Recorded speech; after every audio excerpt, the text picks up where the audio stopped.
So now we've got through this massive change, the ultimate guide to Etsy SEO. And if you don't know what I'm talking about, check out the playlist of all the videos where I've talked about this in the past couple of weeks.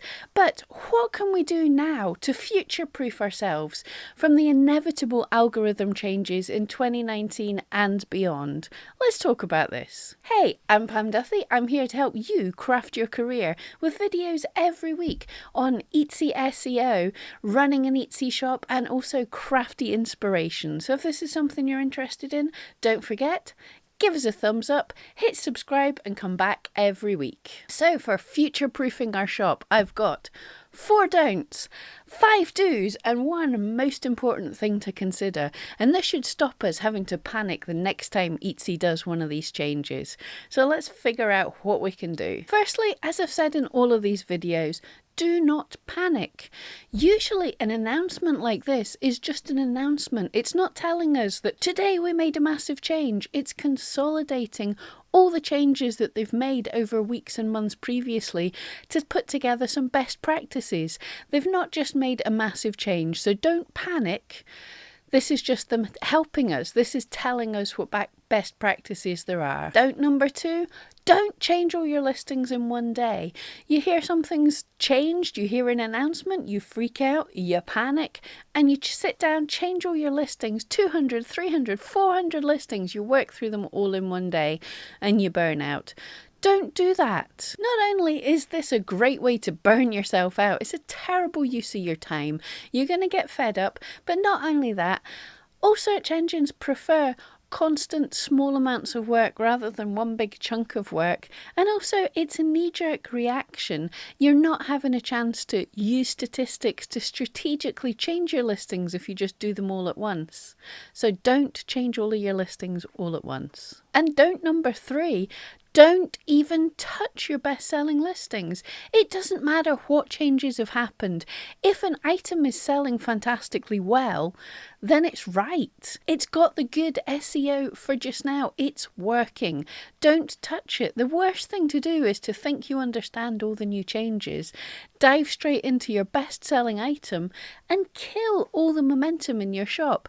Leave the best-selling items. Don't touch them at all until they're no longer your best-selling items. And your final 4th don't just blindly follow us.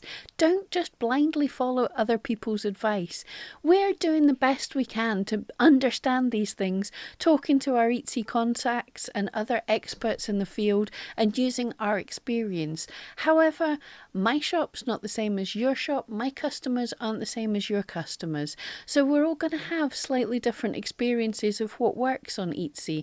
So listen to a range of people, see what makes sense for you, but don't just follow us blindly. Test what we say. If we say something that makes no sense to you, don't necessarily do it. And now for the 5 do's, and don't forget to stay to the very end to get the most important thing. Do work on constantly improving your shop. Use your analytics, use your stats, find out what's working, make small changes, go back and check them in your stats, see what's working. Experiment with small changes all the time. If something stops working, then change it, do something different.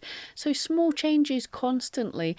Every week set aside a little bit of time to go through your stats, to have a look at your most important keywords, to see where you're ranking, to see if there's new trends popping up. Just a little bit of work every week instead of a massive chunk all at once. Do keep an eye out on what tests Etsy's running.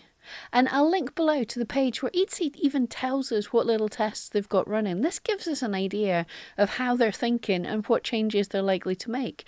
If they make some tests and they're doing well, then you can say to yourself, this might be something that's coming up in future. So you can test some ideas out in your listings based on what Etsy are testing for. And do talk to Etsy. The Etsy support is there to help you, and they answer questions pretty quickly.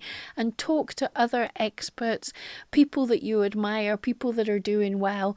Talk to a community. Get yourself a wide range of ideas and opinions. Very importantly, test and see if things work for you. You hear an idea, you have a thought, test it. Don't just believe people, test and see if what you're thinking actually works. Super important. Be running tests in your shop all the time. And don't forget, when you've made changes, after a week or a month, go back and check and see how the test did. Look at your stats. Don't just make changes and forget about it. Also, have a variety in your shop. Not just items, but have a variety of SEO. Like I say, we're testing things. But don't find out one thing that works and then slowly change all your listings to be the exact same thing. I still have some listings in my shop that SEO-wise are more suited to 2010, but some of them are doing okay. So what this means is, if there's a change that happens and what was working for one item is no longer working anymore, if you've got some items with slightly different SEO that are focused in on different things, then they might be boost to the top. They might start doing well. So you're kind of future-proofing your shop. Instead of, you hear these shops where the people say, oh no, my shop's totally died. And quite often that's because they're all focusing in on the one thing. All their eggs are in one basket. They're all aiming for the same keywords, or they've got the same types of SEO. Whereas if you have some different things, some different ideas, some different stuff you're focusing on, then if one thing stops working, then maybe another item will start working for you. But that most important thing I mentioned, the thing that will future-proof you against any changes, is to remember the one most important thing is the customer. Not trying to game the system, not trying to beat the SEO. Focus on making the experience for the customer the very best that you can. So focus in the most of your work on the shop on making sure that a customer can find you, that they can understand what your item is, that they can love it, that they can communicate with you, that they can easily purchase what they want to purchase, and they can find you for repeat buys in the future. This is the most important factor. Not gaming a system, not trying to trick the system. If what your item is what customers want to buy, and they buy it in vast amounts, then you'll do well. So focus on the customer, not the computer.